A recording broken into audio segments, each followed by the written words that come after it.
Okay, so we're going to do a live on what do you believe? I think that's a good idea. I'm kind of like done with political issues. I think if people don't understand what is right and wrong, it is what it is, especially when it comes to things like what's happening in Gaza. But we're going to be talking about what is right and wrong. And we're going to be talking about cynicism and how cynicism has no place in this the ascension. I will try to see if I can share the live in this the ascension. I will try to see if I can share the live in this the ascension. I will try to see if I can share the live in this the ascension. I will try to see if I can share the live.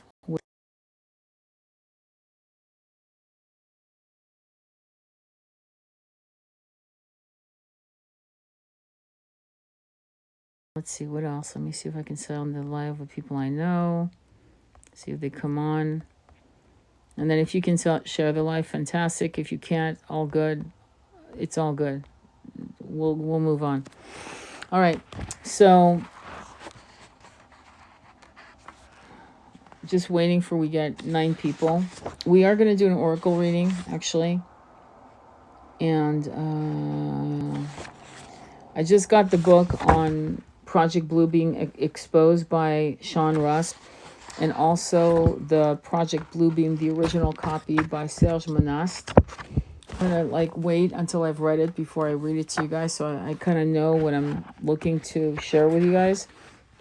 But we're going to be talking about what you believe and so forth, and waiting for people to come on and so forth. So I'm not sure, you might not know who I am, but I am a tarot reader, a psychic, a hypnotherapist, and an Akashic reader. Oh shit. We are, you know what? I'm being guided to write about the races of other planets. If you're cynical, if you actually don't believe in this stuff, that's fine. But so far, if you're cynical and you're not living the life of your dreams, then cynicism has not helped you. I have found that most people who are cynical have very colorless lives. But I think it's a good idea for us to go through some race lives. But I think it's a good idea for us to go through some races of people. This book that I'm going to be reading this from is called A Gift from the Stars, Alien Races by Elena Danan. She's French. And she was abducted many times onto spaceships. And she has drawn and written out all of the races that you could imagine. And she's probably one of the reasons why we know as much as we do. One of the reasons, one of the many. And so, yeah, let's do it. I've been really promoting a lot of Zachariah Stitchins because this all comes from all of these kinds of concepts and downloads are from people like us who remember. Starseeds means we come from other planets. Okay? It means we come from other planets. And that's going to be important. So you might have more of an alliance or allegiance to a particular breed, species, humanoid or not, of other races. And that's fine. But I know that when I do my Akashic reading and my hypnotherapy session, I can tell you that there are people that have been reptilians. I kid you not. They have been non-humanoid, and they've been fine with it because it's all perception, isn't it? Beauty is in the eye of the beholder, right? And so I think I'm going to just start in the middle. I'm actually looking to see where I could start, and I'm just going to start. And this is how I read to you guys. I just start. I start books, except for linear books like Mind Power into the 21st Century. Yeah, so Alien Races Part 2, okay? And we're going to go for it. And by the way, as she came up with this, she had gone through hypnosis. I know that part of my memories of past lives as a different species, I'm not kidding, was not humanoid, was when I was just looking out at the ocean. And it was pretty amazing. And I won't bore you with the details because it's not that interesting. But it was like the first time I recognized that I had not been a human or humanoid type of species. And it was bizarre. And then one day during lockdown, Sasha Stone did a whole thing on different species. And there was that particular sentient being. And I went, holy shit, I wasn't making this shit up. And that was like literally almost 10 years after I'd had the vision. After that, subsequently, I started remembering past lives on other planets. Believe it or not, one was polyamorous, and it was nonchalant. It was like, yeah, whatever. Yep, you want to, yeah, let's hook up. It was no big deal. And that was totally outside my framework because I'm massively monogamous. So there you go. So it's not my philosophy in this incarnation, I can tell you. But with that said, there it was. So I'm going to start reading from, and I think it's going to be fascinating for us. So if you have any questions, feel free. And if you know people who love this, go ahead and share the live. Okay. So this is going to be Andromeda, Andromedan constellation Zena. There are a Lyran colony who left Vega to settle into the Zenetian system. Andromeda constellation. This was a binary star system, is also named Titavin and has 4 planets in orbit plus 3 planetoids. The Zena are an extremely spiritual race, equivalent to the Ohori Arcturian, and sometimes mistaken for them. They are humanoid, with blue skin for males and fair skin for females. Females can even have golden skin and golden hair. Their origin goes back to the Talyrans of the Man system who fled the war and settled into the Vega system. It is there that their physical features evolved to a bluish skin. In second time, due to overpopulation on their planet, Adar, a group decided to migrate to form a new colony, as well as the Zygons. The Zena adapted their genome to the atmospheric condition and components of their new planet. As Lyrans know so well how to do these things, they can live up to 1,800 years. The Zena are peaceful. As Lyrans know so well how to do these things, they can live up to 1,800 years. The Zena are peaceful people and the discrete civilization, part of the Galactic Federation of the Worlds. Their society is based on a very ancient warrior-like structure, which they adapted into a society of spiritual warriors. That sounds like the Tibetan. The Tibetan were, you know the Tibetans. They were a warrior tribe of people. And then when Buddhism came into their land, they developed into a spiritual warrior race. It's very interesting. Zena will fight for peace and defend the right of universal justice, mainly working on rebalancing frequency fields. Their higher caste of sages can reach up to the 12th density, and their life purpose is principally based around learning, as Zena nourish a passion for science. They created the Andromedan Council, which is in fact is the Zenetian Alliance, which regroups about 140 different species. The High Council of this alliance is composed of uniquely spiritual, highly advanced races. It is a non-political body. They are interacting a lot at the moment for Terra, alongside the Galactic Federation of Worlds, but also by sending envoys, star seeds, to help in this switching point in the evolution of the Terran species. They have foreseen the future of Terra. By the way, Terra, the Earth, I hope you know that, right? Knowing this is a tipping point in its history. After 5,700 years of reptilian occupation, they try to influence on the constructive and not the destructive path. They work at avoiding the Terrans to fall into galactic tyranny, which may be stirred up right now at this precise tipping point. In time, from the alliance of Terran dark corporations and the Sikar, Orion, and Altarian collectives. They are in fact not only saving the Terrans, but eradicating at the moment its birth and galactic threat in the emergence of a new enemy. Zena use etheric and interdimensional travel, as well as time travel. Their ships are made of etheric glass, and they use plasmic propulsion when in denser atmosphere. Their vessels are often diamond-shaped or sometimes some other crystalline geometric structure. Vessels are often diamond-shaped or sometimes some other crystalline geometric structure. All right, so let's keep going. I'm gonna skip around. Let me keep going. Any questions on that? I'm fascinated by it. She's got massively detailed information. Like if you want to know the various races, she's not kidding. She's thorough. And she's got, I think this is part 2. She's got part 3 on the, okay, Cyrus. Let's go into Cyrus. Cyrus is a trinary system 8-6 light years from Terra, composed of a bright blue star, a dense white dwarf, and a dark red dwarf. The population of these systems name the main big white star Ashkera, and all races living there go by the common appellation of Ashkeru. The Ashtar Collective and the Ashtar Galactic Command, also called the Syrian Collective, go by the common appellation of Ashkeru.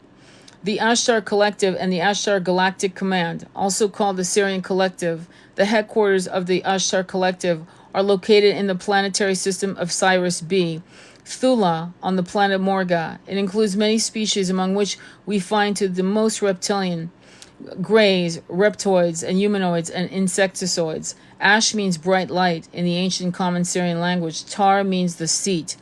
Kera stands for central power. At the time when the Siakar Empire took over the Orion system and created the reptilian Orion Empire, or Alliance of the Six, the Siren Ashkuru humanoids found themselves engaged in a conflict over the ownership of 21 star system, and yours included. Although fate hid most of the other worlds in the nearby Orion, the Siren system stood up to the invaders and created this collective siege of the power of Ashkera. Sirius B, Ashtar, an ancient system nonetheless, existed previously to the Siakar arrival, the Orion Council of the Five, of the 9 at its creation, of which Ashkara was part, and it remained an independent entity from the Ashkar Collective, which is Sirius B centered. Lately, due to significant infiltration and corruption by agents of the Siakar Empire, a rebel faction, mainly humanoids, separated from the Ashtar Collective and took side with the Galactic Federation of the Worlds, skilled in military procedures. The Ashtar separatists were offered by the Galactic Federation of Worlds to help with the operation in the Terran system. Their outpost was set up on the planet Jupiter. To differentiate from the Ashtar Collective, now infected by reptilians, the Ashtar separatists took the name of Ashtar Galactic Command.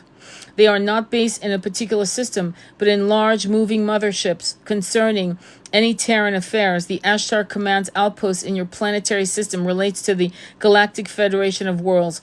Meanwhile, the Ashtar Collective, the one ruled by the Orion reptilians, had also an involvement with Terran allied secret governments when provided new technologies in exchange for facilities and human materials such as interdimensional travel and mind control, which were tested in the Philadelphia experiment and the Montauk project. Also, the given technology was provided to help the Terrans developing their own defensive warfare technology against an eventual extraterrestrial invasion, and alluring that the real threat was already in. It is the Orion Alliance, through the Ashtar Collective, who imported on Terra the Ebola biological material. All of this occurred before the Galactic Federation recently put an end to these covenants. It must also be reminded, to avoid confusion, that Ashtar is also a title equivalent to Commander, but it is not a personal name. Wow, a lot. In 1977, Commander Vreeland from the Jupiter outpost of the Ashtar Command was authorized to deliver a transmission via your radio frequencies. Here it is. This is the voice of Vreeland, a representation of Ashtar Galactic Command, speaking to you. For many years you have seen us as lights in the skies. We speak to you now in peace and wisdom, as we have done to your brothers and sisters all over this, your planet Earth. We come to warn you of the destiny of your race and your world, so that you may communicate to your fellow beings the course you must take to avoid the disaster which threatens your world and the beings on our world around you. This is in order that you may share in the greater awakening as the planet passes into the new age of Aquarius. The new age can be a time of great peace and evolution for your race, but also only if your rules are... The new age can be a time of great peace and evolution for your race, but also only if your rules are made aware of the evil forces that can overshadow their judgment. I'm laughing because our rulers are full aware of that.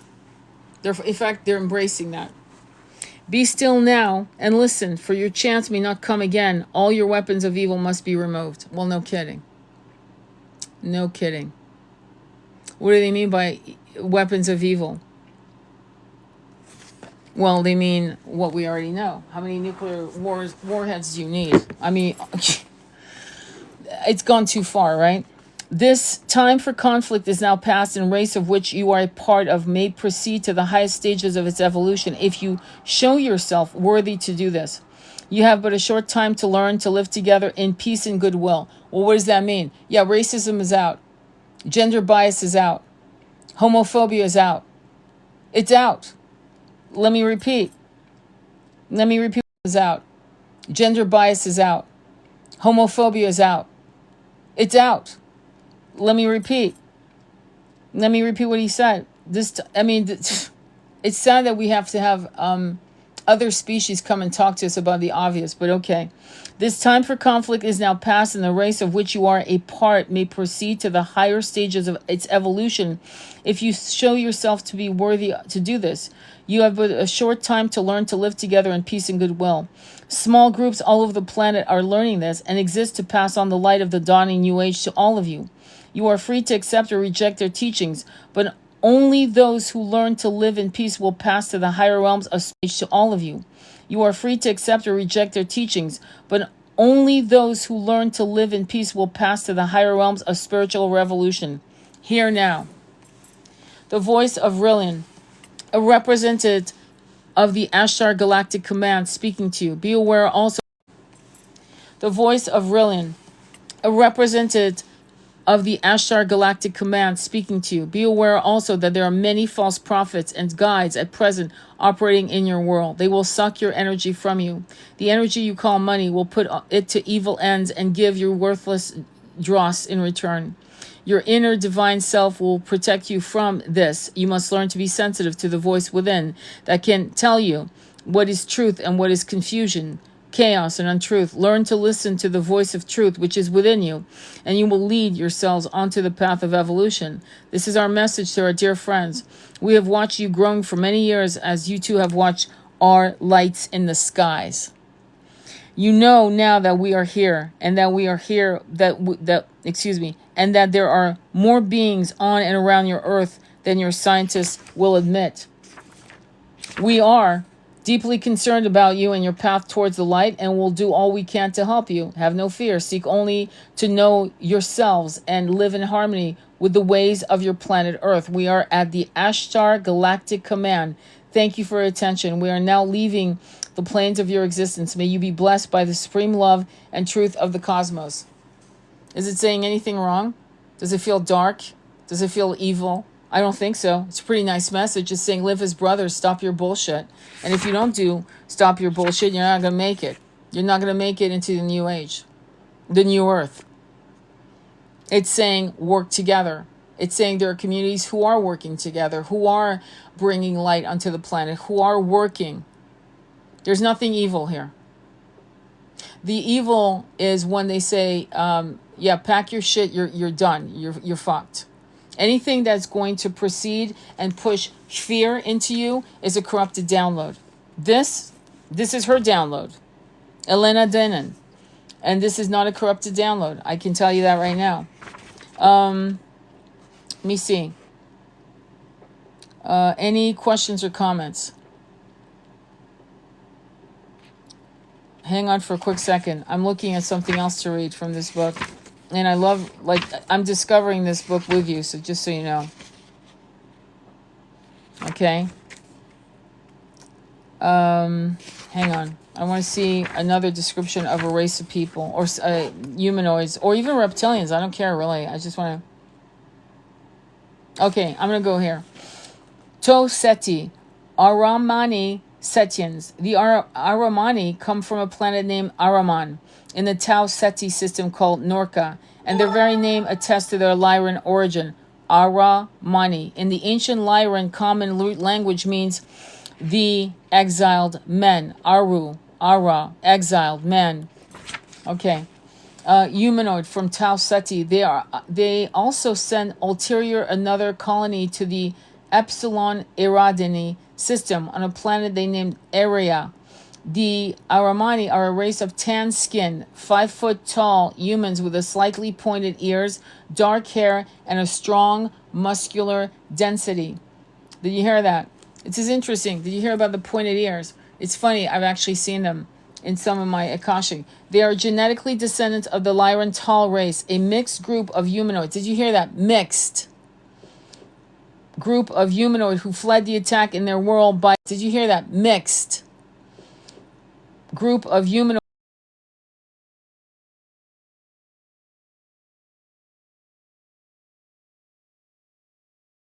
justice, not eager to conquest. Aramani have interest in terror only for scientific curiosity and by duty to us. Aramani have interest in terror only for scientific curiosity and by duty to the Galactic Federation of the Worlds, to whom they are affiliated, in alliance with the Pleiadians as well as with other societies who have been victims of the reptilian collective. They collaborate to the establishment of a common defense against their reptilian nemesis.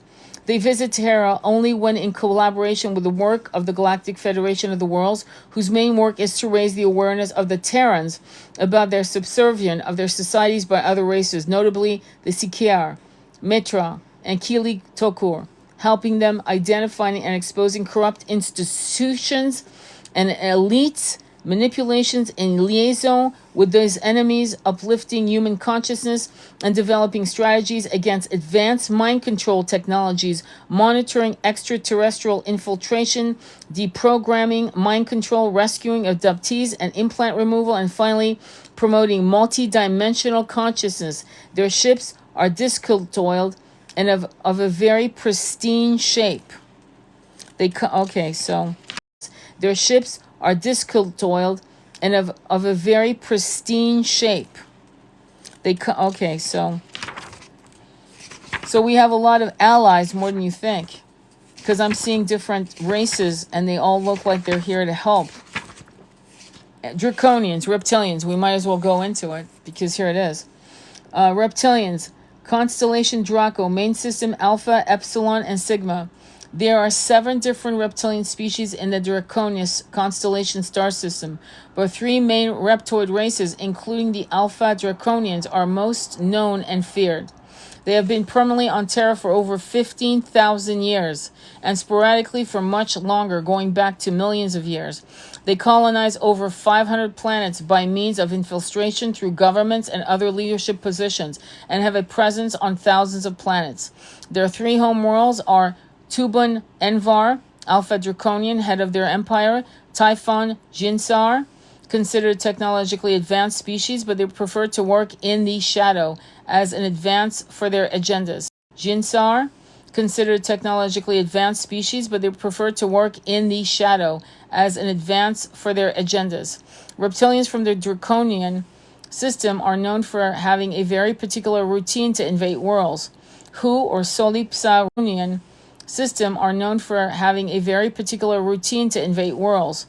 Hu or Solipsa Ray to disguise the invasion.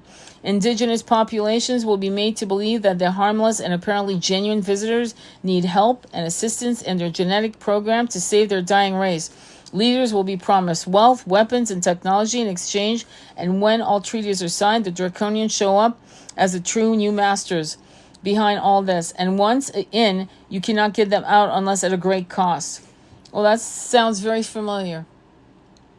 Once in, you can't get him out. The only way to get him off a planet is often with the intervention of the Galactic Federation of Worlds, or at least the help of a species more advanced technologically in warfare than the invading population and able to withstand the force of the Reptilian and Orion empires, which is quite a challenge. I don't agree. I actually don't agree at all. Here's why. Because one of the things that makes us different than most other species is that we have massive heart. We have massive heart. We have massive passion. And we have gone through the 3D. We are actually, let me just get to the point. We are streetwise. Unlike many souls who are advanced, what you call advanced technologies and advanced dimensional realms, where they have absolutely no issues with amnesia, right? Forgetting where they come from. They don't have that problem. We do. However, once we start remembering where we come from, the incarnations we've had on this planet makes us fucking badasses because we're streetwise. What does that mean? We've had our asses kicked in human incarnations after human incarnations. And then when we start waking up, we have the tools of, yes, 3D warriors, but most importantly, we understand telepathy. We understand marshalling manifestation. We understand how we've been brainwashed with the monkey mind, the false ego.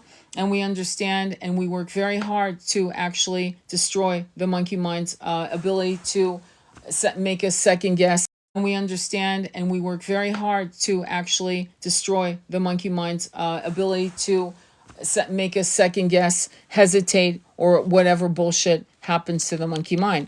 So what happens is, because many of us are waking up to our powers, we can actually slay the draconians without even seeing them, hearing them, or touching them through the power of the mind. And that is powerful, and they know it. And the more of us that can do it, the more likely through the power of the mind. And that is powerful, and they know it. And the more of us that can do it, the more likely we'll succeed faster than not. And see, that's where I disagree. But to be fair to her, okay, to be fair, when did she write this book? Bear with me. Let me see. When did she write this damn book? Hang on. It's a hell of a book, don't get me wrong. But do you understand what I mean by discernment when I talk in my lives about discernment? Don't read shit and just, nodding your head. Yeah. By the way, she wrote it in 2020, which makes sense during the lockdown. Of course she would think that. Because we're not going through that shit again, I can tell you. Many of us are already building communities, have built communities because of the lockdown. Many of us aren't drinking the Kool-Aid anymore, okay? So at this point now, whatever fuckery, because of the lockdown, many of us aren't drinking the Kool-Aid anymore, okay? So at this point now, whatever fuckery the draconians were pushing on mind control, that shit's over. And we can totally take them out, like I said, okay? All right, let's continue. Many reptoids species alike, the Siakar, Nagai, Mazarak, for instance, feed off etheric substances. Did you hear that? Etheric substances as well as flesh and blood. They feed off humans and drink human blood, and these both sources of nourishment are in fact intrinsically linked. It is easy to understand when you consider that flesh and blood have low etheric frequency, especially when imbued with the vibration of fear, pain, and experience of death. Okay, why is this important? Well, you can kind of see what's happening. Because the way people drop their bodies is as important as the way they lived. Why? Because if they're in fear, rage, anger, again, fear, despair, the energy, and David Icke is probably the best person you could possibly listen to about the mechanics of what this woman is writing about why they need us to be in fear. They need us to be depressed. They need us to be in a state of self-loathing, despair, apathy, depressed. They need us to be in a state of self-loathing, despair, apathy. I have no control. I can't do anything about it. That kind of shit. Yeah, that doesn't fucking work anymore. You know why? Because your mind is so powerful that you really need to start deep diving even farther into why Dr. Joe Dispenza's work is so fucking critical. Why in France they stopped him from actually bringing his retreat to France. Okay? He's working with neurologists all over the world. Because once you can control your thoughts, you can turn water into wine. You can actually you can say, I want a cup of water, and boom, there it is. What actually clashes against your ability to manifest immediately is the habit that we've had for thousands, if not more, hundreds of thousands of incarnation in 3D, where our monkey mind clashed against the possibility of immediate healing. of immediate manifestation. That's why there's a delay. Now, this is well explained in the documentary The Secret. Once we deep dive into the constraint of our monkey mind, once we realize that the monkey mind must be trained, I mean, ferociously, intensely trained, like what you've seen the Tibetan monks and the Nepalese monks that go up, and I bring that again and again because it's a mind blow, because most of you could never do that. In fact, none of you could do that. I couldn't do that, which means going out into the snow, in the Himalayan snow, at the highest caps, sit in meditation, have my teacher, my master, my guru, bring a bucket of water and drench me in ice water, and then lay a blanket, iced, just completely a wool blanket, heavy with water. Put it on my shoulders. I'd probably be gone through hypothermia within probably less than an hour. But these monks are able to control their monkey mind using pranayama, breath work, chanting mantras, sacred mantras, and just going into a transcendental state to such power that they can actually dry themselves up, and the blanket is hot as fuck, like an electric blanket. So when you realize how the word is hot as fuck, like an electric blanket. So when you realize how the work we need to do to control our monkey mind, you realize that we need, it will be strength in numbers to create the new earth. That's what's going to create the new earth. It will have to come from us constantly clashing against that. I do all those healing practices. I got you. And it's just practice. It's years and years. All right. It is easy to understand when you consider that. Okay, hang on. Let me go back. This is also another reason why reptilian invaders work at hidden agendas to maintain a certain level of violence and basic instinct on the conquered planet, generating wars and grief, starvation, destruction, despair. There's also a very strong reason why they do not want to let go of the ownership of Terra and adrenochrome. I'm not even going to go further because I don't want to get shut down. I already got a warning. But, yeah, and adrenochrome. That's all I got to say. The most important thing you can do if you really care about yourself, but most importantly, if you don't care about yourself that much, but you care about the planet, then the best thing you could do while you live on this planet is to make sure that you keep your despair, your depression, your apathy, that you're not good enough at bay.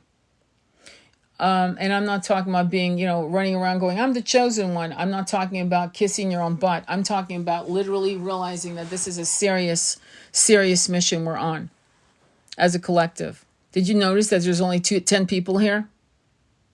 So it's not a lot of people that believe in what you and I believe in, or else you and I would not be here at 10, the number 10 or 9, fluctuating to 8, because I'm not bouncing up and down with my boobs. I'm not trying to entertain you with bullshit. So when you're interested in this dialogue, that's massively esoteric and massively woohoo. Let's be honest. It's woohoo to the hilt. And you're still here, then apparently you're part of the mission. Or else you wouldn't be here. You'd be looking at dancing girls. You'd be buying yourself, whatever. Another food grinder or whatever the hell, a mixer. Does that make sense? That's definitely the energy I've been getting for a week. I have 3 of us listening to you on Bluetooth speaker. Okay, cool. Thank you, Lou. But do you see what I'm saying, though? Thank you for that. It's very sweet of you to say that. But that means that we're on the same page. That's my point. My point is I don't care about how many, I care, but I don't care. It makes me sad sometimes. Not because of me, but it would be nice to see massively esoteric people doing woohoo shit. And, there's like 300 people on the line. I rarely see that. I see massively esoteric people doing woohoo shit, and there's like 300 people on the line. I rarely see that. And but anyway, let's move on. So I'm going to skip. You guys know what adrenochrome is. You know how it's let's move on. So I'm going to skip. You guys know what adrenochrome is. You know how it's harvested. You know the evil that it takes to harvest. You know what it takes. Harvested. You know the evil that it takes to harvest. You know what it takes. Now, MK Ultra, go look at Teal Swan's interview with Regina Merritt. It will blow your fucking mind. The fact that at 15 she was able to unprogram herself is a goddamn miracle. I don't really like her. She's very reptilian. However, she kicked some ass. You got to respect that girl. Okay? So go check it out on Gaia.com. Okay, let's continue. Let's skip that because it's going into places that are really like, we can't go beyond it. Let's just, I know TikTok. And we have freedom of speech until we need it. Then we don't have it. Okay, shape-shifting. Let's just go with that. This is a skill they excel in. We're talking about the reptilians, by the way. We're still there. Okay? This is a skill they excel in which has been developed from a natural camouflaging ability for war and conquest purpose.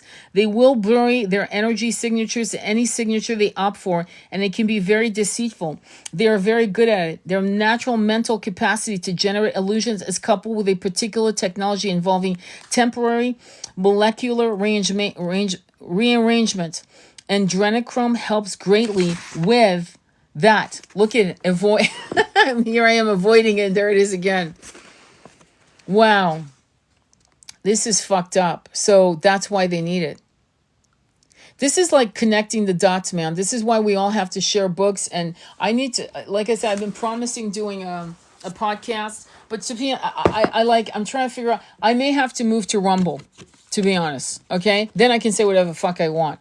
And I think that's what I'm going to do. Because we need to start connecting the dots, because I just got a clash of what's going on in Gaza, what's going on in the Sudan, what's going on in Congo. I'm also getting the download of what's going on in Ukraine, because a lot of the shit, the AD and Drena, it was coming out of there, okay? That's why the shit hit the fan with Putin over there, just so you know.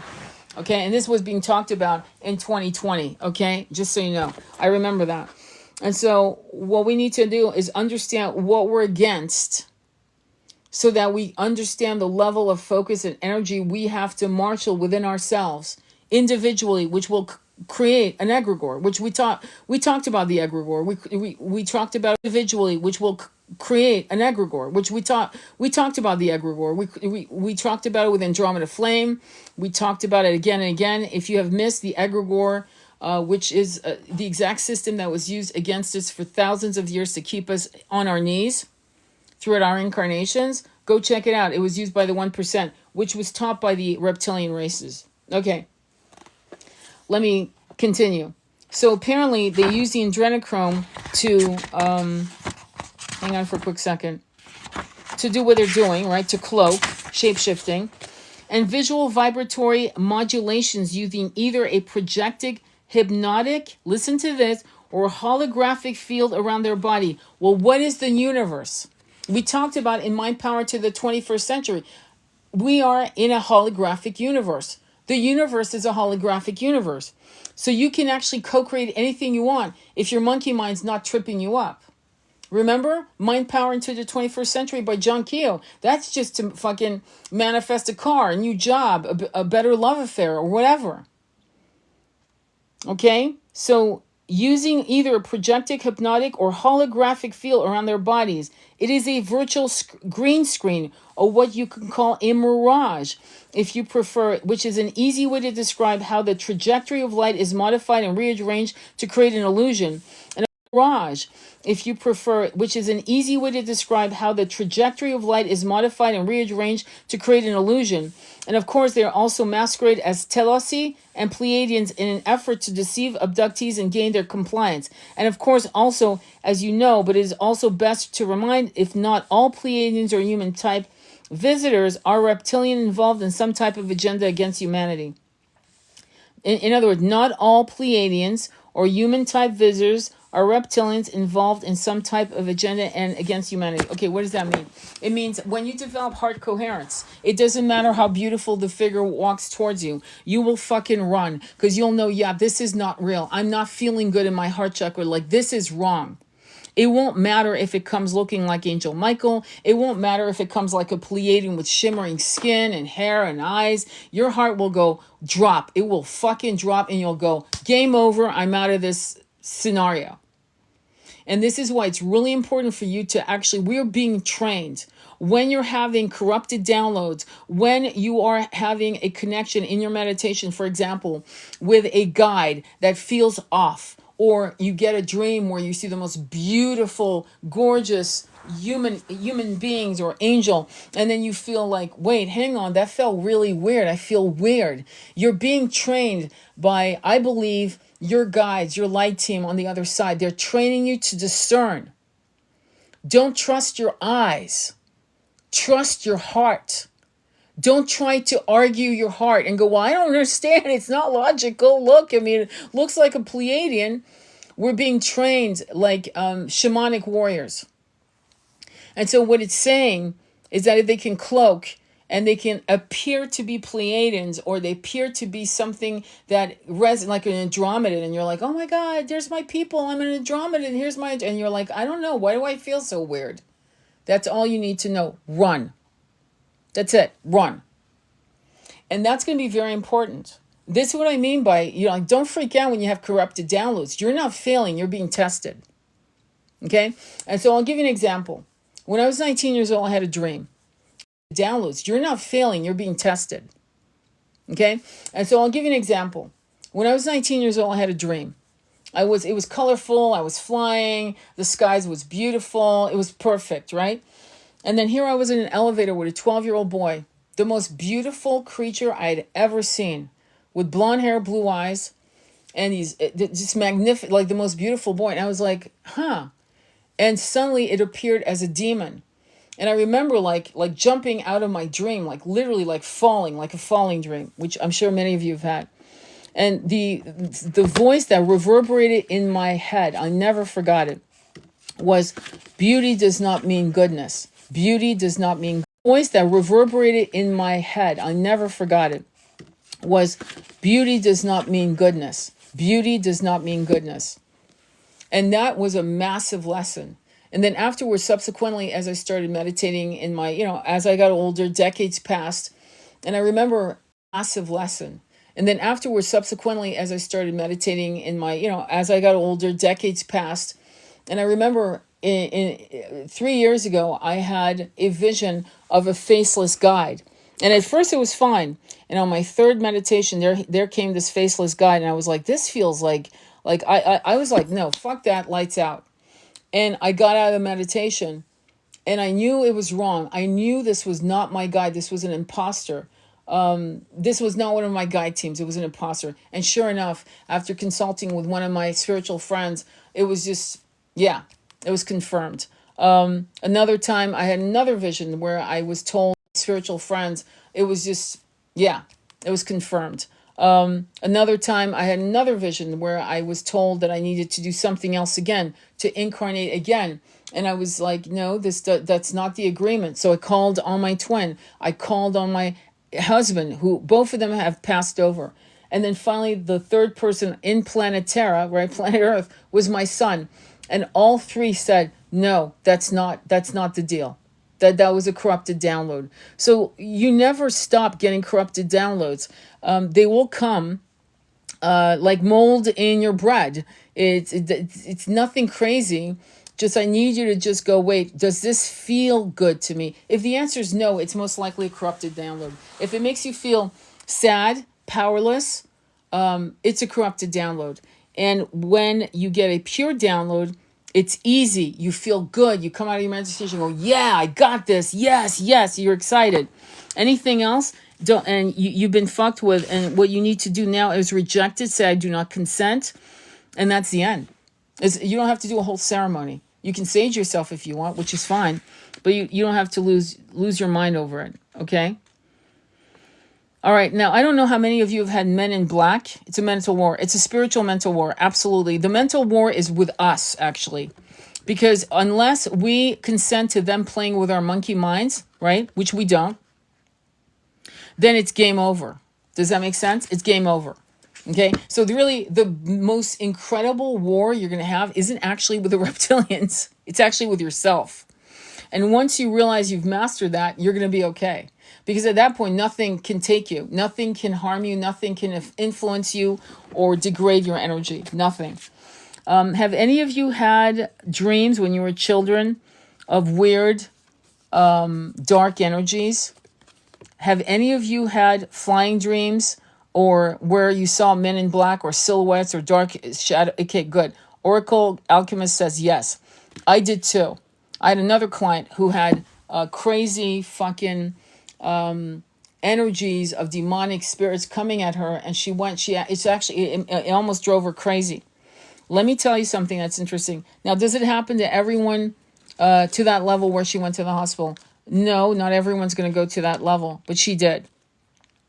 When that happens when you're children, it means that remember, you're children in the body. Your souls are ancient. So when this shit happens to you, it's a sign that you are a powerful soul and they've identified you as a powerful soul. And because you're an innocent soul, and because your parents haven't prepared your room, saged it, put some kind of protection around you through calling on the archangels or doing a crystal grid, or you get where I'm coming from, right? So you're completely fucking vulnerable in your sleep. And there comes these nefarious characters, these reptilians who come into your dream to create fear. And the reason why they're creating fear is because you're important. Once you start going into self-realization and awakening as an adult, as you get closer and closer to the end point, in other words, you're starting to accept that you are a fucking badass volunteer, they'll start attacking you.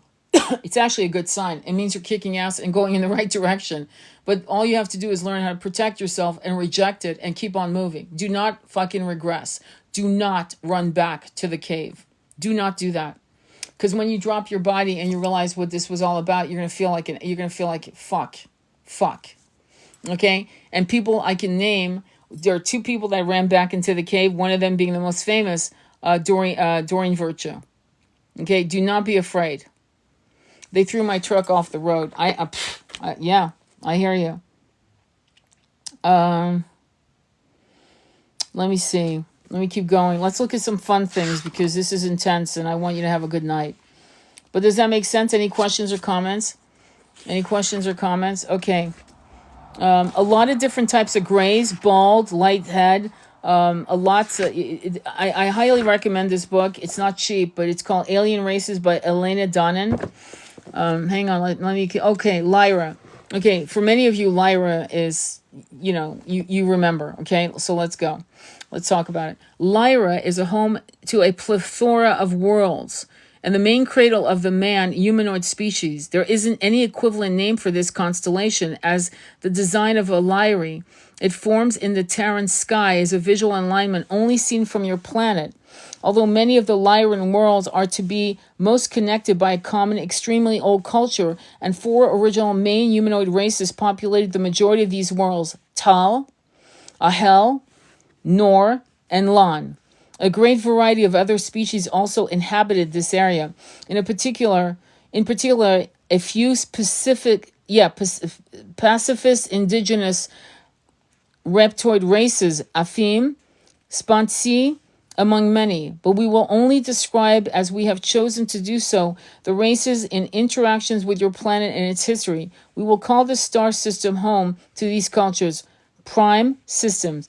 I invite you to follow this paragraph with the maps given on chapter 3, which I can't do. Prime star system. Let's keep going. The Lyran energy. Let's look at that. Now, what's interesting is with the Pleiadians, I saw them marrying humanoids. Them meaning female, male. But honestly, in the last 2 Akashic readings I did, I saw what you would call inter-race marriages, okay? What you would call mixed marriages, Pleiadian and human, okay, for example. All right, so we've been having hybrids with more of the human DNA in these races, in particular Pleiadians, for DNA in these races, in particular Pleiadians, for like thousands of years. The Lyran energy. There's something about the Lyran energy of the 4 man races which is dynamic, highly spirited, witty, fast. The Lyran energy. There's something about the Lyran energy of the four-man races, which is dynamic, highly spirited, witty, fast, sizzling, and spontaneous. This energy signature is typical to these lineages. All races spread out through this galaxy from the man system bear this recognizable vibe in their genes and energy field. Very high in frequency, their energy signature can manifest in two different ways. This recognizable vibe in their genes and energy field. Very high in frequency, their energy signature can manifest in two different ways, either as a restless pull towards speed and adventure that can be quite breathless, or either as a high hermetic vibration of a spiritual wisdom, making them, in any case, uneasy to access if you can't tune into their frequency rate. So it looks like they just have fun. You know, they're wild. They just like fucking the adrenaline rush of jumping out of planes and shit like that. Who knows, right? And then there's some, they're so powerful, they're charismatic and magnetic. And they are much more within. It's almost like this energy that must, like, I don't know, vibrate the energy around. So they walk into a room and you can feel the trembling of the air shifting because they just walked into a room, which would be magnetic and charismatic, okay? All right, Lan. They are from the first planet, Egoria. This was a most magnificent world, unfortunately first in line when the massive Sikar fleet approached the man system. The survivors accept to the third planet, Omrankera, inhabited by the Tali, and central power for the whole planetary system. Unfortunately, this one was next in line. The Tali managed to halt the invasion by attempting negotiation with the invaders, which allowed enough time for the whole 4 inhabited planets to put up an evacuation plan into action. What does that sound like? It sounds like many of the fuckery going on other planets on higher level dimensions were brought here for the Draconians to enjoy fear and despair and famine and Geno. Okay? Let's say fear and despair and famine and Geno. Okay? Let's continue.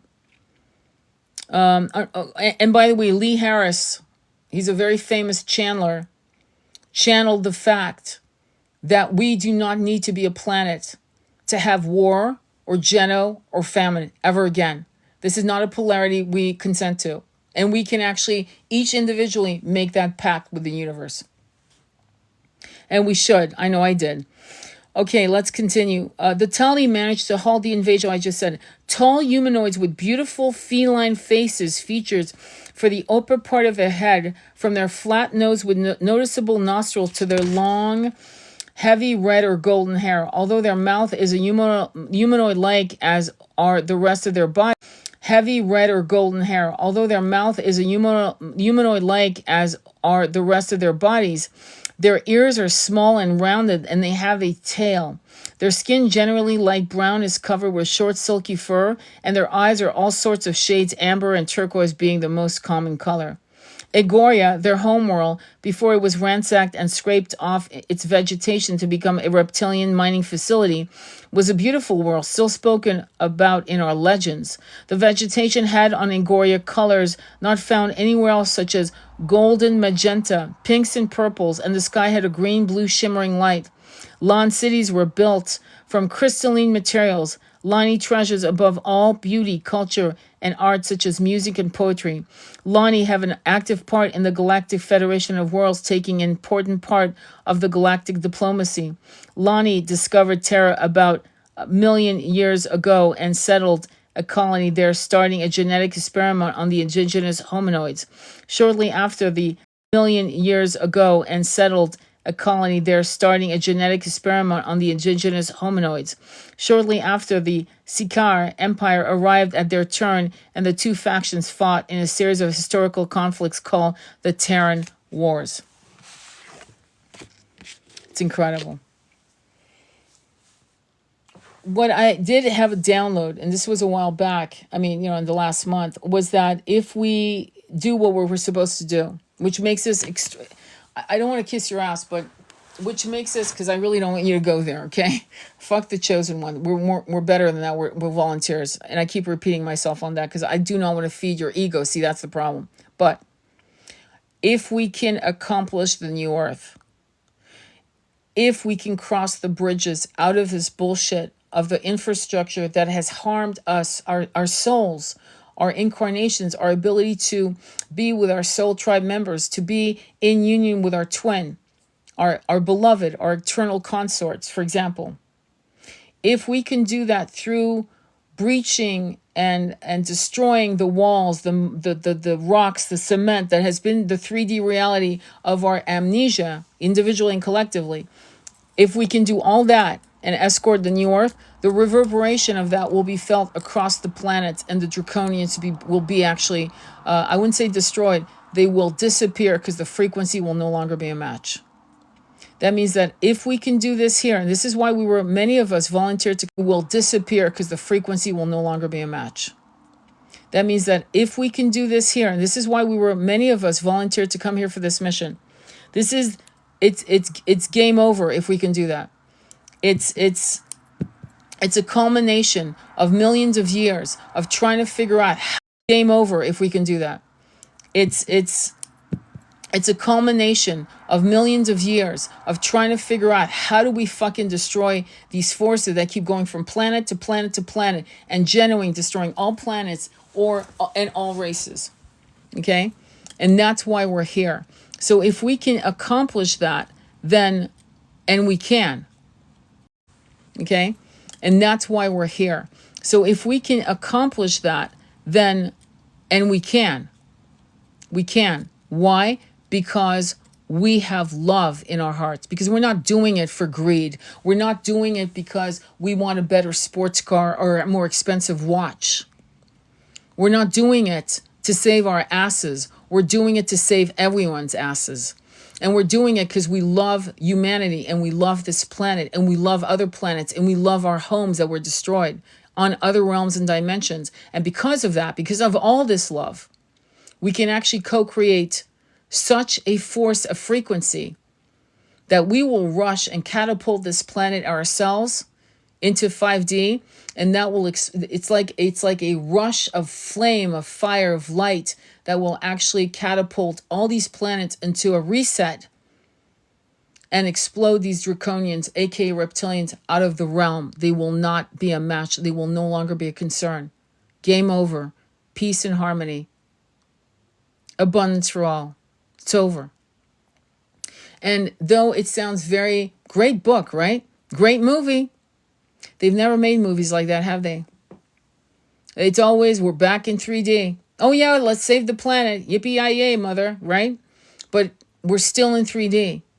And it's almost like they've trained us to believe that the planet will be at risk, but we will still, and, we'll still have to pay our taxes a year after, we've saved the planet from these bad people, instead of teaching us how to meditate and come out of it.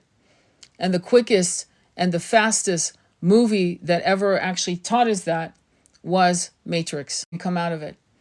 And the quickest and the fastest movie that ever actually taught us that was Matrix. But we still didn't get it. Because at the end, does he win? Does Neo win? No, he doesn't, does he? It's funny how they always like to, but in the end, you don't win. Spartacus, you don't win, you get crucified. Oh, Jesus, oh yeah, you're not going to win. You're crucified. We'll pull Mary Magdalene out of the works of the books, and we'll just make you the, soul guy, and she just happened to see you coming out of the crypt, but she doesn't matter. She's a woman. The fuckery that they've done to control us and to oppress our ability to actually see our beauty and our strength is you gotta respect that kind of manipulation. It's quite something, because it went from Abrahamic religions to and that bullshit and to the next phase, and then let's bring Catholicism, let's bring that in, and let's put everyone on the rack because they want to be Protestants and they want the books to be in the common language. Let's keep going. It's been extraordinary. If you watch it from the eyes of a starseed, not the eyes of a human, the eyes of a starseed, you start realizing, holy shit, we have really been ransacked. And so this whole ability to read these books, right, from people who have downloaded through hypnotherapy, your own hypnotherapy, whatever, is really there not for your entertainment. If you remember a past life on another planet, or whatever. It isn't there to, oh my God, okay, great, let's move on. Oh yeah, I need to be at work at 9 a.m. That's not the story here. I think we're missing the plot. The plot is, oh, why did I remember that? Oh yeah, okay, so what does that mean in brass tack? Well, it means that you're powerful. What does that mean? It means that there was a time when you had no amnesia. There was a time when you were not controlled by your monkey mind. However, you were naive. You were naive about the Draconians. You were naive. So it's kind of like a kid that decided to join a nunnery or a monastery for 80 years. Meanwhile, you've got another kid who's streetwise, travel all over the world, who grows up, he's 14, and he's learning how the world is, right?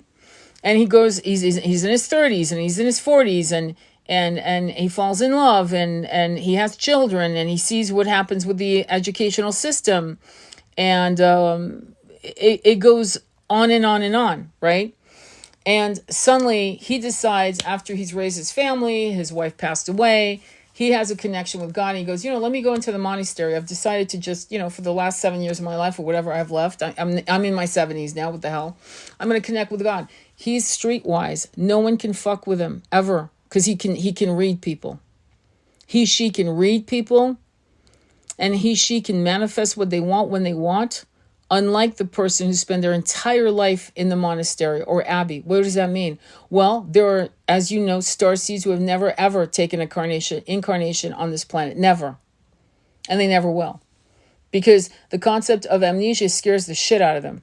Because they know that they can take a human body and they may be lost for fucking thousands of incarnations. And that's too high a risk. When we come back out of these bodies and we take our place as starseeds, no one can ever do what they did millions of years ago. In other words, the reptilians, aka Draconians, won't have a shot in hell. Because we won't need to see them if they're doing cloaking bullshit. Because we will feel these nefarious energies. Because we would have been learning for thousands of years. I hope in this incarnation we're learning thousands of wisdoms in one lifetime. For many of us, that's the truth. And we will feel. That's why you can walk into a room and feel the back of your neck, your hairs rise. Something happened. We will feel. That's why you can walk into a room and feel the back of your neck, your hairs rise. Something happened here. And when you ask, somebody will say, oh yeah, somebody unalivened themselves here a month ago, a year ago, 10 years ago. You know it, you felt it. So that kind of instinct, that kind of intuition, which they're really, really trying to destroy in us, and they have successfully for, at least 2,000 years, is no longer going to be part of your reality. And so it's not about you discussing in your head, but it's not logical. Everyone loves him. He's such a nice guy, or she's such a nice woman. How could she possibly harm kids? And you don't believe it because the facade of the person, right, doesn't match with what your little kid or a kid is saying about a person. And you're going to try to articulate and argue your way out of the immediate instinct that this person's lying, and you're going to try to articulate and argue your way out of the immediate instinct that this person's lying, or this person can't be trusted, or this person is dangerous to be around. This is why what's interesting about what's happening with the Menendez brothers, when you look at Jose Menendez, 2020 after the fact, you look at every picture of his eyes and you see a demon. You see an evil human being. I mean, there's no argument. I hope you see that. But this is training ground for us to start looking beyond what, oh, well, he's a record executive. He's a millionaire. He's got 2 boys. And they're such a happy family because all the posed pictures done at JCPenney. But what we're being taught is to go beyond the veneer, the facade, and to feel what are feeling. That means close your eyes. If you remember in Star Wars, Star Wars, with Yoda has Luke Skywalker on the island, on some planet, okay? And he finally gets so frustrated with him, he just fucking blindfolds him and stop looking with your eyes. Feel it, Luke. Feel the force. Well, we've had movies after movies showing us, what does that mean to feel the force? That means you don't trust your eyes. You don't trust that this person's a pillar of society. You trust how you feel, and you do not argue the point, and you walk away. And that's going to be very important, especially for women who have been taught to be polite, who have been taught to, oh, well, just give them a second chance. And what happens to these women? They get harmed 9 times out of 10. So it's kind of an exciting time. It is a training ground. Does that make sense? Any questions or comments? Any questions at all? That's true. Cool. Any questions or comments on this? It's really an exciting time. And the fact that you're here is very exciting. And instead of bemoaning, oh my God, I'll never come here again. No shit. If you do your job right, you won't. And it won't. And when you do come, it'll be 560 planet Earth, not 3D density, ruled by draconians and the 1% and government entities. You can see how that looks now. But what we're seeing now in Technicolor with iPhones and Galaxy phones and Samsungs, showing, documenting the absolute atrocity that human beings are capable, human beings led by draconians, right, is now in our face. Okay, that human beings are capable, human beings led by draconians, right, is now in our face. Okay, whereas before, 1,000 years ago, 2,000 years ago, you can read Homer's the Battle of the Iliad. You can read the Iliad, and they talk about the brutality, but it's like one sentence of the brutality of babies being harmed and women and the separation of the men with the boys. And this has been going on and on and on, but now we get to see it, and now there's no denying it. And the draconians feed on it like it's a milkshake, the energy of that despair. Meanwhile, it reverberates across you because you are starseeds who have incredible capacity. You have heart chakras that are so filled. And you can feel it's the hit in your heart chakra, in your solar plexus, in your root chakra. Why? Because you're empathic. And so what you have to do is overcome all of that. Train your monkey mind to shut the fuck up through meditations, working on your chakras, and using mantras and pranayama to shut your monkey mind so that you can bring the new earth into reality. From the holographic universe into bringing us out of 3D, raising the frequency to 5D so it's no longer a match. It's really actually that simple. But the problem with the average 99% is they don't value their input into the change. In fact, the average human being on this planet right now is either cynical or dealing with self-loathing or both, is addicted to shit, and doesn't feel like anything they do matters. In fact, quite often when I work with my clients, what do they say to me? And doesn't feel like anything they do matters. In fact, quite often when I work with my clients, what do they say to me? It's out of my hands. It's out of my hands. Oh, really? How come? How come it's out? What do you mean it's out of your hands? Well, there's something wrong with my hand. It's out of my hands. No, it's not. You can sell the house. You can leave. You're not making hard decisions. When you say it's out of my hands, it means you're saying, I don't want to make a hard decision.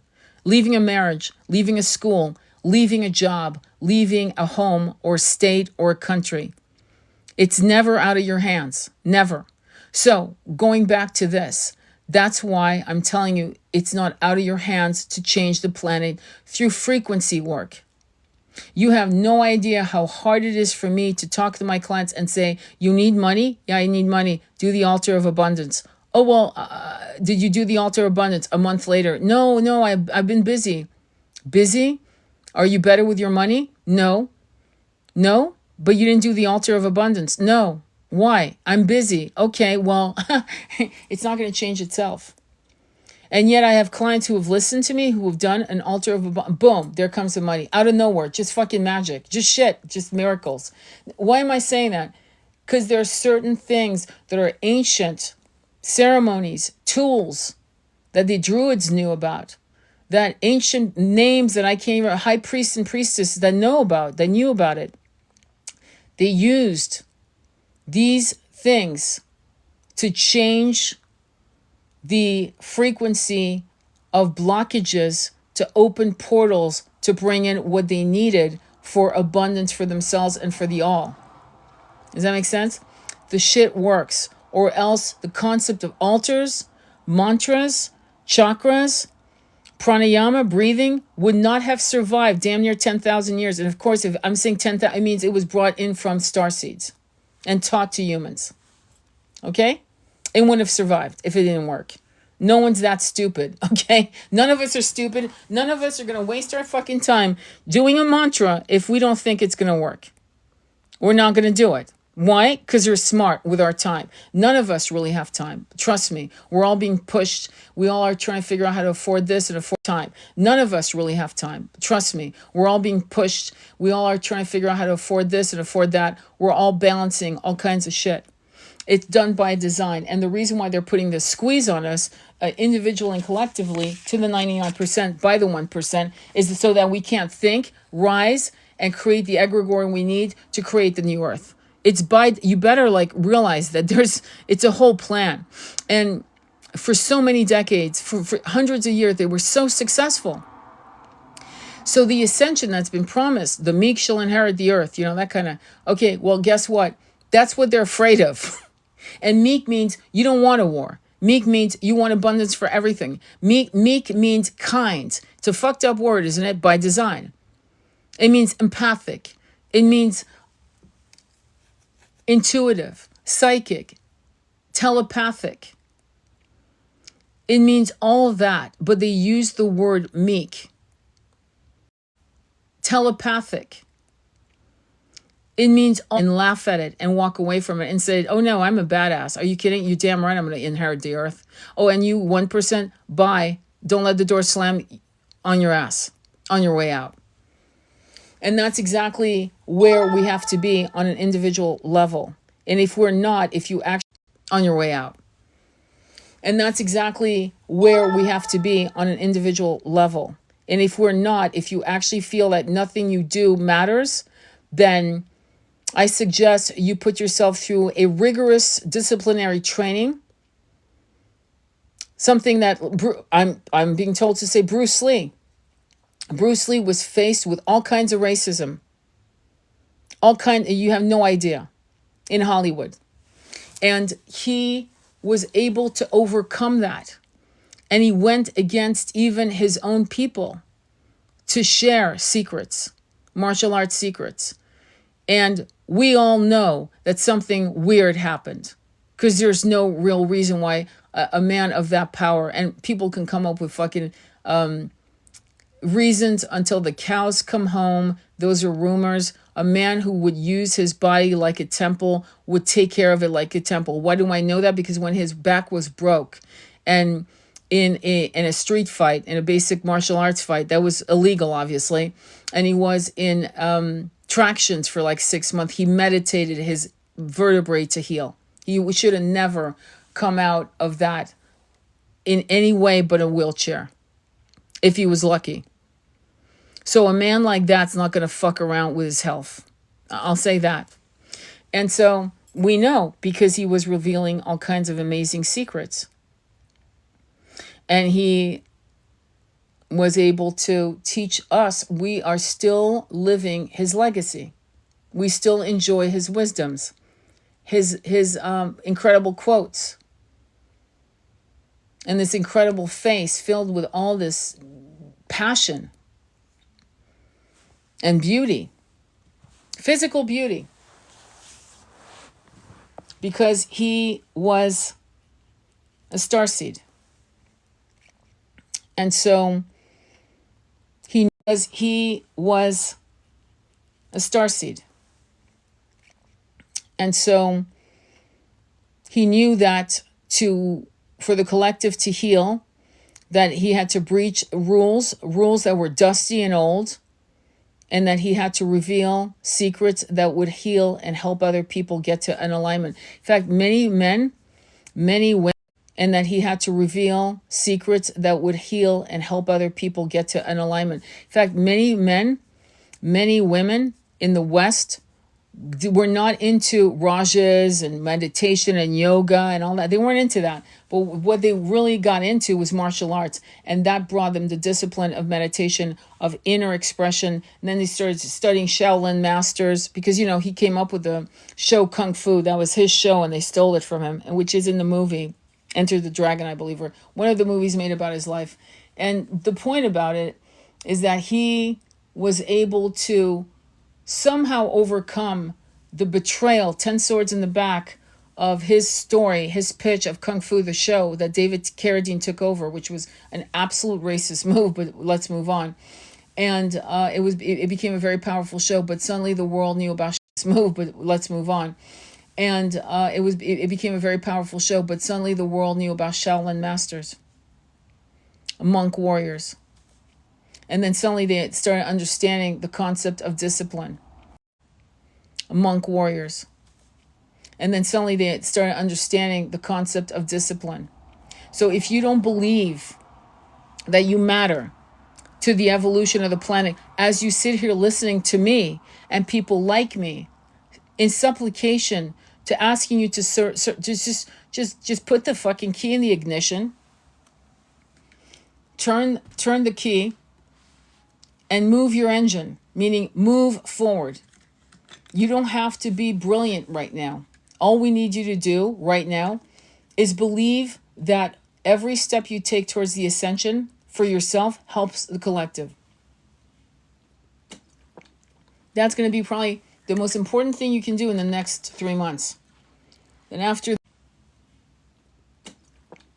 that's going to be probably the most important thing you can do in the next 3 months. And after that, you need to discipline yourself into understanding why your chakras need to be cleaned and cleared. Why, when your monkey mind is slaying you and kicking the shit out of you with stupid tapes, how mantras are going to help you as you repeat them all. I've had clients say, well, how long should I do it? I don't know, until your monkey mind shuts the fuck up. You do it all day long because of fear. I remember driving from California to New York with a car I wasn't sure could do it. And I chanted out of 12, 13 hours of driving. I can guarantee I was driving 6 to 7 hours of that was me chanting the same damn mantra, which was Om Namah Shivaya. Why? Because it's a mantra of removing blockages. And I needed my car to get me to fucking New York. And it worked. And it still works. You see, these ancient sages gave us frequency, tools, and knowledge, and yet no one uses it. I'll ask somebody, did you meditate? How often do you meditate? Oh, I meditate here and there. I meditate here and there. Well, 2 weeks ago I meditated for an hour. Okay, great. And what's the result of that? Well, it's so if I told you that I went to the gym 1 hour for the whole month, you'd laugh at me. Especially if I was upset that nothing was changing in my life. You'd actually laugh at me, and you'd be right to laugh at me. Because for me to actually think that anything's going to change in my body, losing weight, getting in shape, 1 hour for the whole month, or 1 hour for the whole week, or 1 hour for 2 weeks, expecting massive change, you'd laugh. For the whole month, or 1 hour for the whole week, or 1 hour for 2 weeks.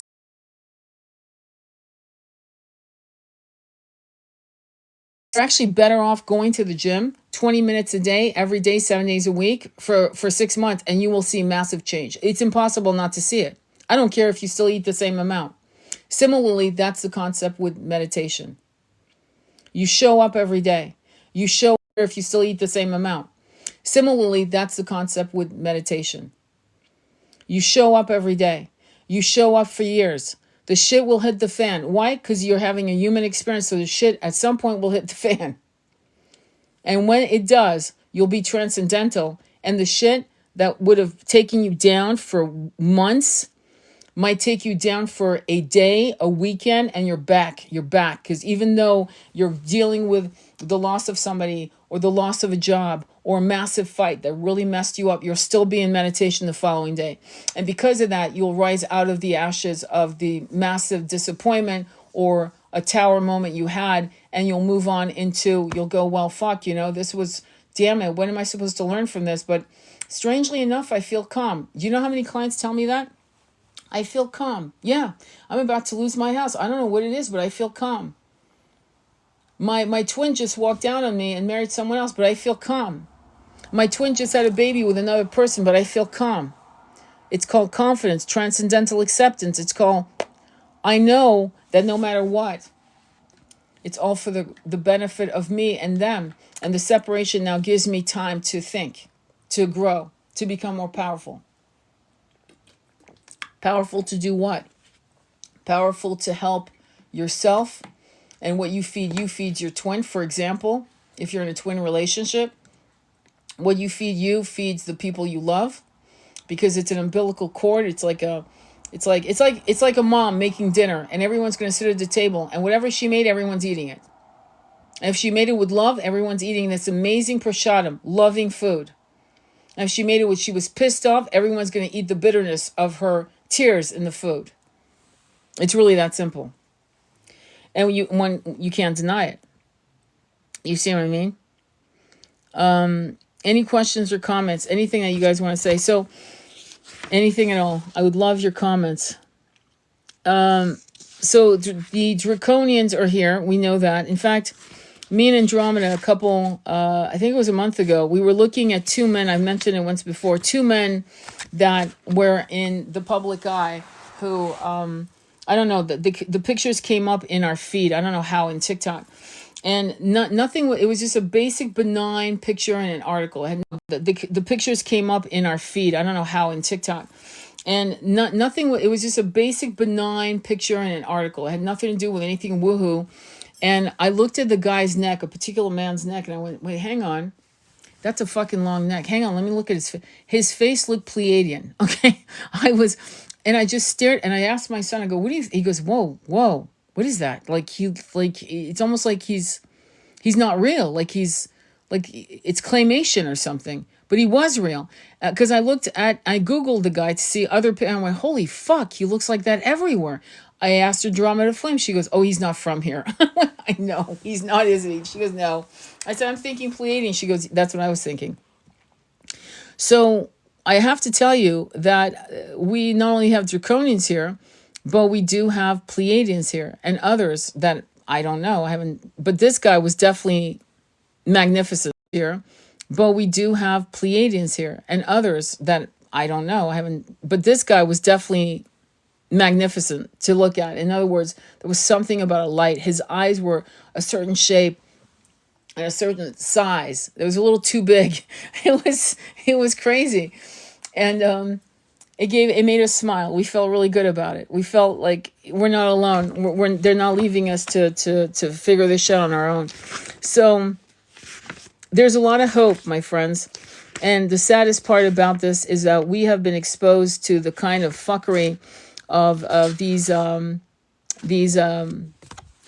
leaders. These leaders are absolutely horrible. They're horrible. They're greedy. They want more and more. I know this for a fact. I have a client who goes to some, it's a famous speaker, and some of these people are sitting on $600 million, and they want more. They want another $600 million. They don't want to change the planet. They want another $600 million. So when you had people like Oprah saying, oh, love, money doesn't bring you love, and it doesn't change your life. And it doesn't change anything. It doesn't make your life any easier. That was the biggest sack of bullshit I ever heard a person say in my entire life. She was saying that 20 years ago.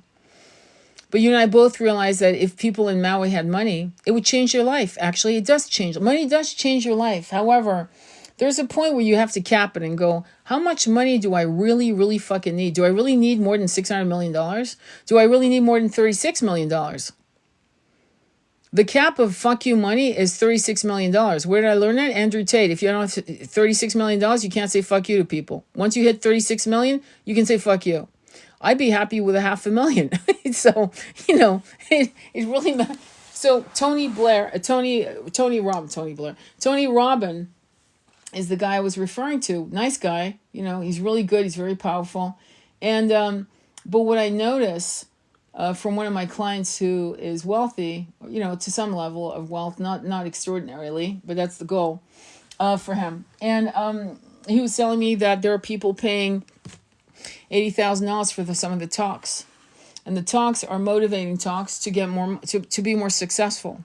So the guy that he met was a guy who had $600 million and he wanted more. And I thought, I didn't want to say anything, but I was sitting there going, fuck, what more could you want? You could do a nonprofit. You could actually, unlike Oprah Winfrey, you know, the funny little school she built for girls, you know, wink, wink, a real school, a real medical school. There were people that, like, you know, like Jimmy Carter and Anthony Bourdain, who went to the Palestinian side, Gaza, and saw how horrible it was, worse in South Africa, not saying something. And they didn't have that kind of money to make changes, clearly. But there are people who have gone there who could have made changes, who could have written checks, $100 million checks, just for the hell of it. Because when you have that kind of money, that's what you do. Why not? Why not? And what we've noticed over the last 150 years is that the old millionaires, and I've said this before, and you need to probably hear it again, because I want you to have contrast between the billionaires we have and the multimillionaires we had before, like 150 years ago, is they would write checks for hospitals. They would write checks for museums. They would write checks for schools. You know they did. If you've ever studied American history or French history, they would do that. It was protocol. It's called tithing. And you don't do it for a tax write-off. You just do it because you should. It's actually a universal law. And you don't just write a check to a nonprofit like the Red Cross that's not going to do shit. Because honestly, where's the Red Cross in Palestine? Don't they know there are people that need like generators, food, medicine? Where are they? Where are they? Nowhere to be seen. Where are they in Palestine? Don't they know there are people that need like generators, food, medicine? Where are they? Where are they? Nowhere to be seen. Where are they in the Congo? Because I didn't hear anything. Are they in Sudan? Because I didn't hear anything either. So why are we sending them money? But there are millionaires. I didn't hear anything. Are they in Sudan? Because I didn't hear anything either. So why are we sending them money? But there are millionaires who are so clueless, who live in the bubble world of let them eat cake, that they will write checks to specific nonprofit institution to get a tax write-off in the first place. So it's really, I'm going to give you 150, like what Oprah did with Kamala. I'll give you 150 million, and I'll get it back in my, I'll get it right back next year. It's like a joke. It's like a hustle. But to write $150 million to the people in Maui, which she could have done, there was no incentive because she would never see that money back, you see. So when people describe, there was no incentive because she would never see that money back, you see. So when people describe other people like that, controlled by reptilians, it's actually not a joke. And it's quite serious. And so this is why we're having a movement of boycotting celebrities, because we don't need them. They have, okay, so I'm looking for something else to read about different planets. And thank you, Love Light. I appreciate you. Let me see. Let me go ahead. Hi, Alchemist Moon. Beautiful title. So, hang on, okay? Go ahead. Hi, Alchemist Moon. Beautiful title. So, hang on, okay? I don't want to talk about bad things because I want, here, let me go back, because she's got a lot of reptilian races, a lot of draconians, a lot of fun. I want you guys to have fun, because but I want you to also understand your mission, okay? But okay, so you got to toggle between fun and mission. Fun and mission. Okay, hang on. I'm going to see this. This book, again, that I was reading from is called, and it's a beautiful book. The drawings are black and white, gray, charcoal. The book, again, is called A Gift from the Stars, Alien Races, Elena Dannon. Okay, that's the book I've been reading from. And I'm just going to see, hang on. I'm skipping around. And I'm back to this. Okay, fuck it. I got to read this because they just brought me back to it. So I'm going to do it. Okay. All right. Sigma Draconis. Their homework their homeworld, is Typhon Jansar, Sigma Draconis. Jansar measure 4 to 5 feet tall, with elongate face, a tail, and yellowish to green lizard skin. When on Terra, they often wear dark hooded robes or cloaks, camouflaging their saurian features. They are also extremely dangerous and hateful towards human and lesser-ranking reptiloids, such as greys. And like all other branches of the serpent race, they utilize black witchcraft, sorcery, and other forms of mind, such as greys. And like all other branches of the serpent race, they utilize black witchcraft, sorcery, and other forms of mind control against their enemies. There appear to be a dimension hopping sorcerer or priest class among the reptilian species. They are a kind of vampires who feed off human emotional life essence. Did you hear that? They are a kind of vampires who feed off human emotional life essence, sucking up the energy. That they are a kind of vampires who feed off human emotional life essence, sucking up the energy they need not only to nourish their auric power, but also to trap and enslave humans by their vices and weaknesses, blocking their spiritual growth and dragging them down into lower planes of existence, as well as anchor into our dimensional plane. Reptilian natural agenda is universal among their empire: conquer, assimilate, consume. That means if you're going to get high or drunk, you better make sure that you've protected yourself. I'm not going to bullshit you and say don't do it. Frankly, don't do it. But if you're going to make sure that you are not an open portal to these entities. Reptilian natural agenda is universal among their empire: conquer, assimilate, consume. And it is not only their agenda, but also their nature.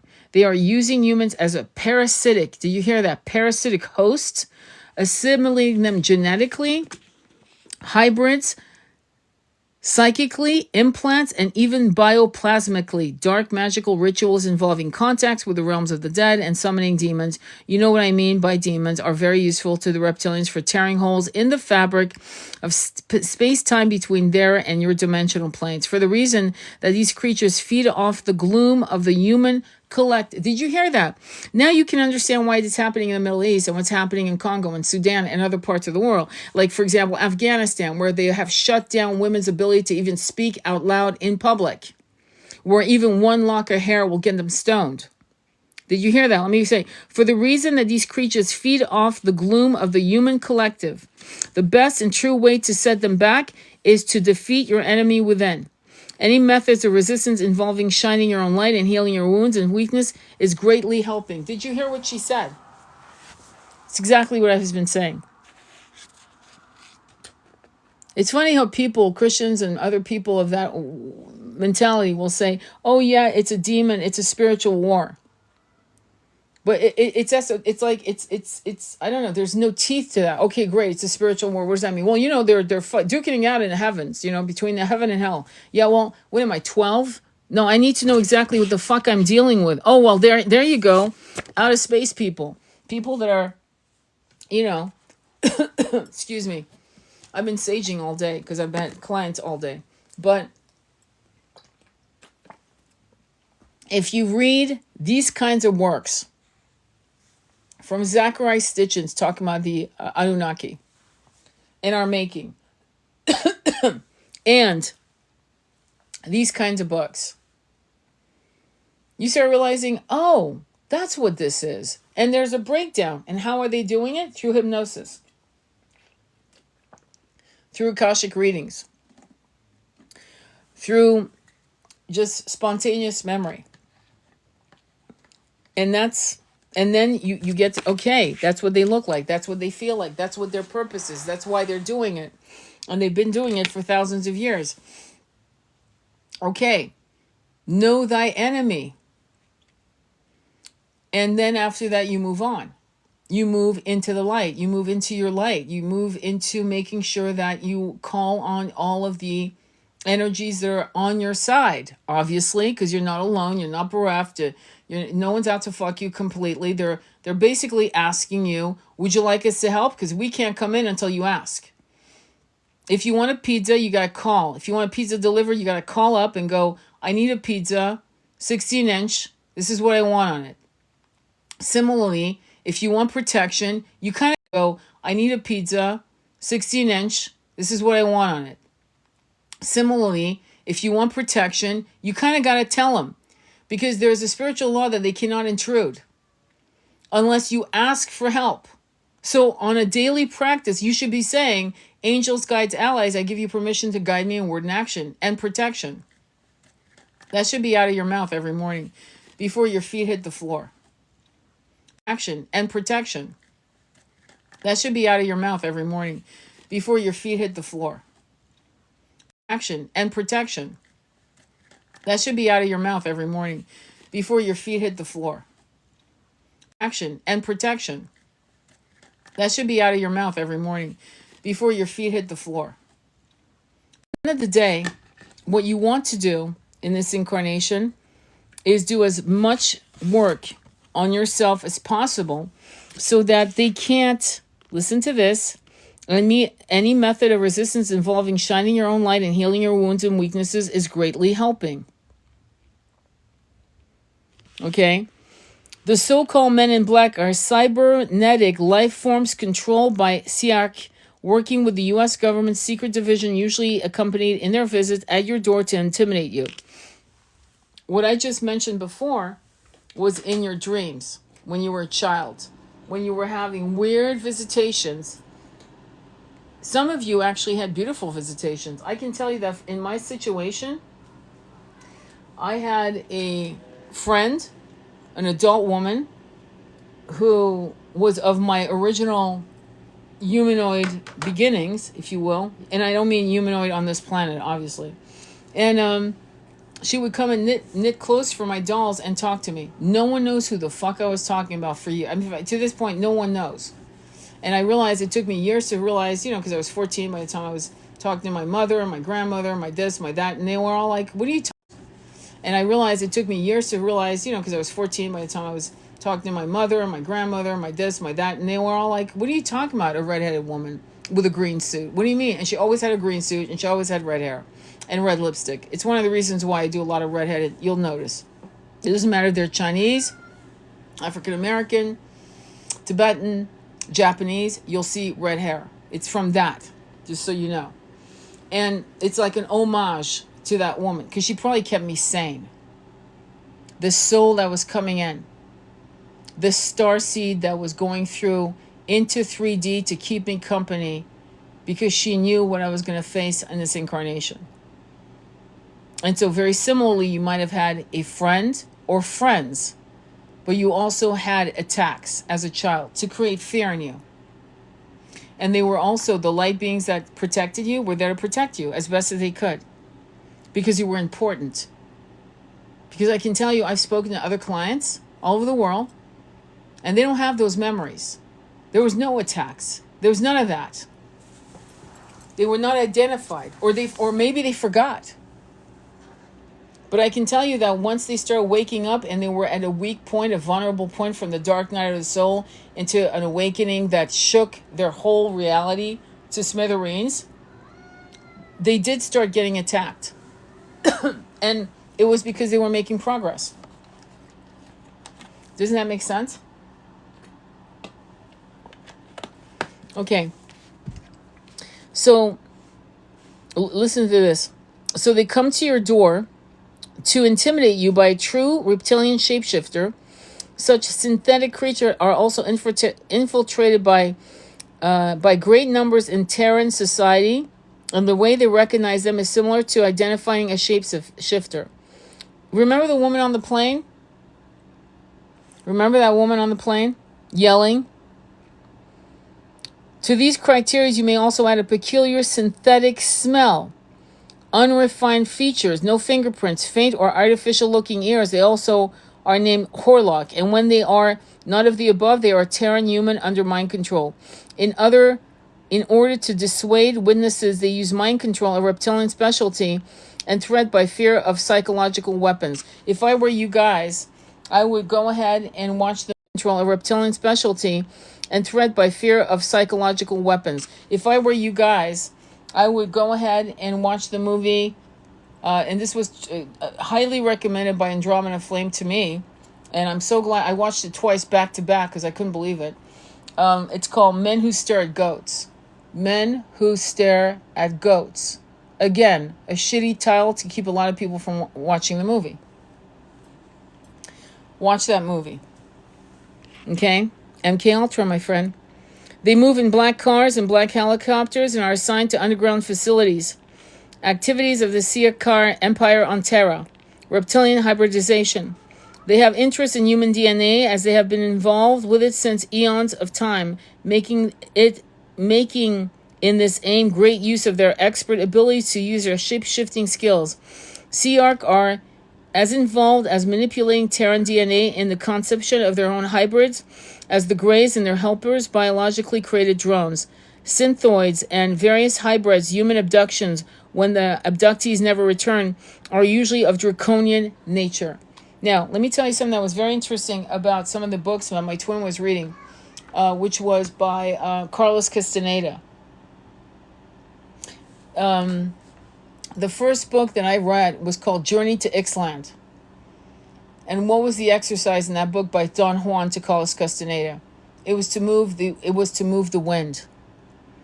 It was to work with the energies of the wind and make it move at your will. Now, you may think, well, that's impossible. Well, cynicism's not going to help you here, my friend. It's not. Shape-shifting can also be done by certain humans. What do I mean? Well, I remember my twin. It was 6'3", pure muscle, massive body. He's 33.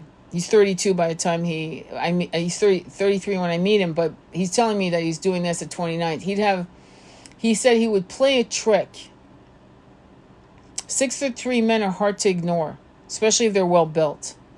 In a bikini, because it was the late 70s, early 80s, and he would do a trick to walk through a crowd and cloak himself to almost like as if to disappear so people would not look at him.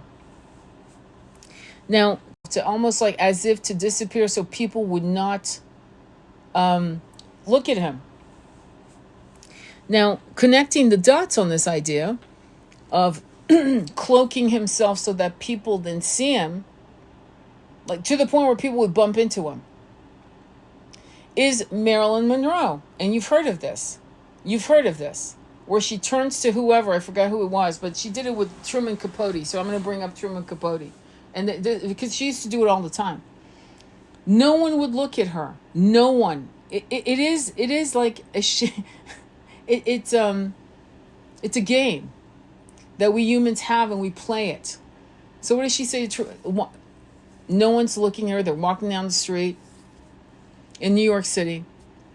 And then she says, let me turn it on. You want to see, the quote is, do you want to see her? And boom, it's like she turned on the light and people are fucking almost hitting cars in front of them. In other words, we have the gift. We just haven't learned how to individually use it. I've just given you two examples. One of a man I loved and know who did it, and successfully, because I watched him do it. I'm like, how the fuck aren't they seeing this guy? He's 6'3", what the fuck? But she had done it. And it's a funny little story. Oh, Marilyn Monroe, she put it on and it was like a light bulb. You've heard that story. I know you have. And it was like, that's what they mean. A cloaking device. Now, in this case, you can't actually not see them. Maybe like a mirage. You know how a mirage looks? It looks warped. But that means that what they can do, we can do. And I've used very simple examples. And if that, again, is, you're going to hit me with cynicism, like, oh, that's not possible. It's not even the same thing. It's the same fucking thing. There's no difference. Any disagreement? I mean, I'd love to disagree with you because it makes sense for you not to believe in this. Because you believe in other people being able to do that. In other words, these draconians, oh yeah, they can do that. I can't do that. But I gave you two examples. One of a non-famous and one of a famous. They have underground facilities on Earth, some in connection with Terran military bases linked by a web of monorails. Systems connecting to various points like the poles and Mount Shasta, for instance. We've known about Mount Shasta having underground tunnels for years. People were talking about that in the 70s. Old timers were talking about people literally going hiking. People were talking about that in the 70s. Old timers were talking about people literally going hiking in Mount Shasta and fucking disappearing. Almost like the Devil's Triangle in Bermuda. Amazing, right? You can identify access points by the serpent circle symbol, or as you name it, Ouroboros. This is the symbol of the faction of the reptilian empire assigned to the colonized worlds, and the insights they wear on their uniform is the serpent circle, including 7 stars referring to their 7 main sectors of colonies. That's insane. So they're all about colonization, destroying other species, other different types of human forms, sentient beings. And that's why we're so important to them. Because we have probably